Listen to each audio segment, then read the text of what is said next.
Assalamualaikum warahmatullahi. Kita sambung insya-Allah refleksi juzuk 18 kali ini. Juzuk 18 ni dia ada kesinambungan daripada juzuk 17 tadi. Juzuk 16 kita belajar tentang kesendirian. Juzuk 17 kita belajar tentang kejelasan hati kita. Melihat kebenaran dengan mata kepala kebenaran yang betul, melihat kebenaran dengan cahaya yang betul. Kita akan jelas banyak perkara. Sekarang dengan kejelasan itu kita harus bawa ia ke mana? Kita harus bawa ia menjadi orang yang beriman. Sebab tu dalam juzuk 17 tadi kita belajar banyak perkara tentang karakter-karakter Nabi dan juga orang-orang yang nampak dengan jelas. Kita belajar tadi tentang apa tadi? Tentang bagaimanakah Allah tunjukkan kepada kita, Allah lemparkan kebenaran digantikan dengan kebatilan, itu dihancurkan dengan kebenaran, faizahu wa zahid, dan kebenaran itu jelas. Dalam juzuk 18 ni, bekalan itu, kejelasan itu kita bawa untuk meneruskan kehidupan tapi sebagai hamba yang beriman. Sebab itu namanya adalah surah Al-Mu'minun. Surah Al-Mu'minun. Kalau kita tengok ayat awal lagi kita dah belajar. Qad aflahal mu'minun. Allah kata dengan satu syarat mereka ini buat apa? Allazina hum fi solatihim khusyu'. Mereka yang dalam solat mereka khusyuk. Tak dapat kekhusyukan tuan-tuan kalau kita tak ada kejelasan. Tak dapat kekhusyukan kalau kita tidak belajar untuk bersendirian daripada juzuk 16. Tak dapat kekhusyukan kalau kita tak faham kebenaran dan juga nur Allah Ta'ala itu daripada juzuk 17. Khusyuk ni adalah satu proses yang panjang. Satu pergelutan yang kita akan lalui. Untuk dapatkan rasa khusyuk yang betul, kita perlukan kejelasan yang betul. Sebab itu dalam surah Al-Mu'minun, Allah kata awal-awal lagi, siapakah orang yang beriman itu? Mereka adalah orang yang dalam solat mereka itu khusyuk. Kemudian Allah kata dalam ayat yang sama, dalam surah yang sama, wallazina hum 'anil lagwi mu'ridun. Mereka itu menjauhkan diri daripada perbuatan-perbuatan yang mu'ridun. Sekarang ni dia tak cakap sangat dah pasal hak dengan batil tu.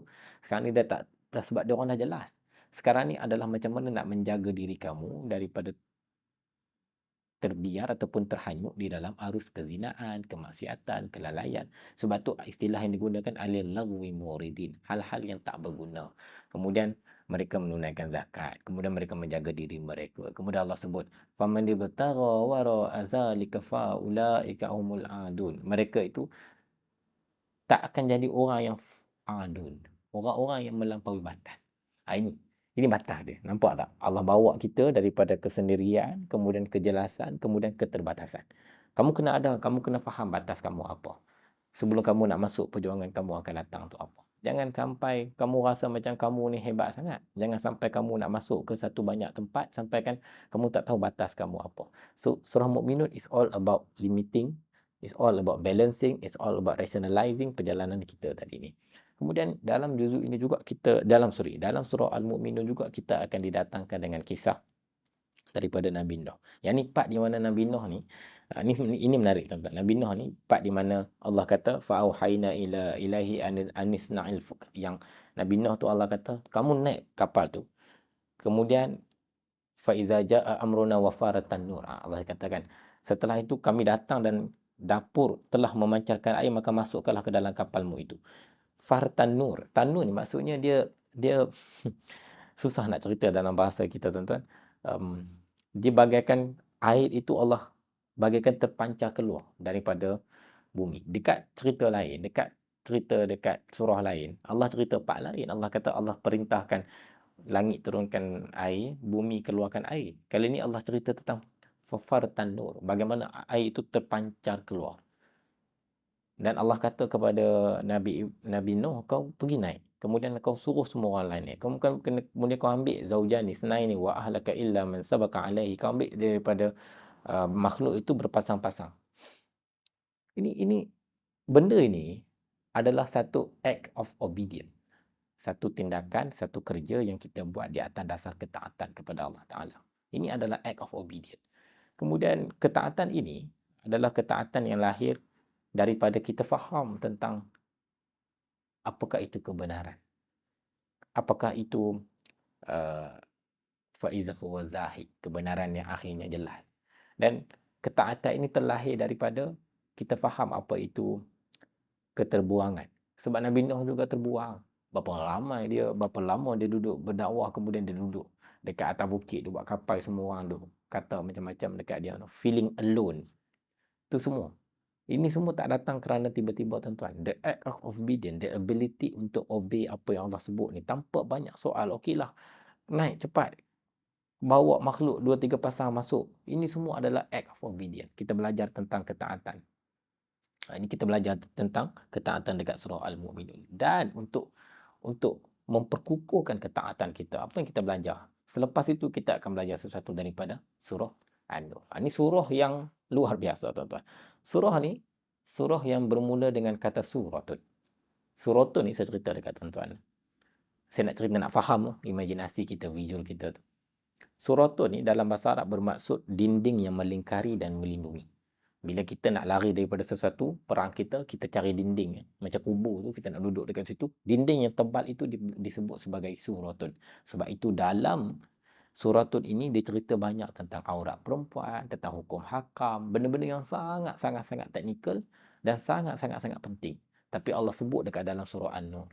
Sebab apa? Surah ini adalah surah yang sebenarnya ideanya adalah keselamatan. So, selepas kamu belajar tentang menjadi orang beriman, tentang khusyuk, tentang faham hamba yang beriman, kamu harus belajar untuk melindungi yang teraniaya. Kamu harus belajar untuk menyelamatkan mereka yang perlu diselamatkan. You need to save yourself, you need to save others. You need to save Muslim, you need to save the deen.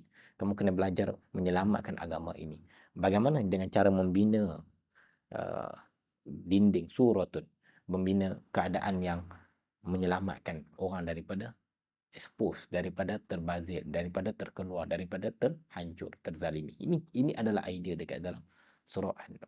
Semua itu adalah datang daripada satu perbatasan penting, iaitu kamu harus menjadi orang beriman. Sebelum kamu jadi beriman, kamu kena faham hak itu apa, kebenaran itu apa. Dan selepas tu kita akan bertemu dengan surah Al-Furqan dalam juzuk 18. Surah Furqan ni clear. Surah Furqan ni clear. Surah yang banyak fokus kepada perdebatan, banyak fokus kepada argumentasi, banyak fokus kepada hujah-hujah untuk kamu melihat apa yang ada dekat dunia ini, dekat bumi ini, untuk akhirnya mengukuhkan balik kamu punya keimanan kamu. So, tuan-tuan, kalau kita tengok daripada 16, 17, 18, 3 juzuk ini, dia bagaikan lengkungan yang membentuk sikap orang beriman. Tengah-tengah juzuk, daripada 3 juzuk, kat situ kita jumpa dengan surah Al-Mu'minun. Selepas surah Al-Mu'minun kita jumpa dengan surah An-Nur. Selepas tu kita jumpa dengan surah Furqan. Lepas tu kita akan patah balik, kita akan tengok semua itu adalah satu lengkungan yang membentuk karakter kita. Semuanya tentang karakter orang beriman. Orang beriman sebelum itu dia harus belajar tentang kebenaran. Orang beriman sebelum itu dia harus belajar tentang kesendirian. Ada part di mana orang beriman ni dia tak boleh duduk ramai-ramai orang sebab dia terlalu bising. Biasalah tuan-tuan kalau kita rasa serabut dengan ramai orang. Kerana itu adalah nature orang beriman. Dan Allah sebut dekat dalam surah Al-Mu'minun tadi apa? Khasyi'un. Khasyi'un ni asalnya apa? Mereka yang terpisah, mereka yang mengasingkan diri, mereka yang inginkan kesunyian. Tu khasyi'un. Orang yang khusyuk ni dia tak nak ada kebisingan tu. Tapi dia tak boleh nak ubah kebisingan tu. Itu adalah nature of dunia yang Allah sebut dekat dalam juzuk 16, juzuk 17 dan juga juzuk 18 ni. So, kita adalah orang yang belajar tiga-tiga daripada 3 juzuk ni, kita belajar semuanya adalah kesinambungan. Kita belajar tentang kekeliruan dunia daripada kisah Nabi Musa dan juga Khidir. Kita belajar tentang kesendirian daripada Zakaria, Maryam dan juga Ibrahim. Kita belajar tentang ketaatan daripada Nuh. Kita belajar tentang kejelasan daripada surah Al-Anbiya dan Nabi yang ada dekat dalam surah Anbiya. Dan kita belajar untuk menjadi orang yang disiplin, orang yang jaga agama, orang yang faham tentang konsep keselamatan dalam agama dalam surah An-Nur. Wabillahi taufiq wal hidayah. Assalamualaikum warahmatullahi wabarakatuh.